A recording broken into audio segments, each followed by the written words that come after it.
Может ли обычный человек по звуку распознать опасный кашель или нет? Ну, давайте начнем с того. Кашля 53 причины. И степень опасности, ну, скажем так, по одному симптому опасности определить сложно. Как можно различить? Можно различить непродуктивный кашель, то есть тот, который не сопровождается выделением мокрот. Он может быть очень мучительным и очень долгим, может быть.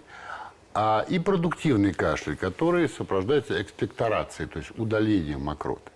Я сразу говорю, что кашель – защитный механизм, который удаляет различного рода загрязнители, инфекционные агенты из дыхательных путей, не дает колонизироваться бактериям. Поэтому, когда говорят, дайте мне таблетку от кашля, это не совсем правильно. Не надо подавлять кашель, за исключением редких случаев. Надо способствовать правильной эвакуации мокроты при продуктивном кашле.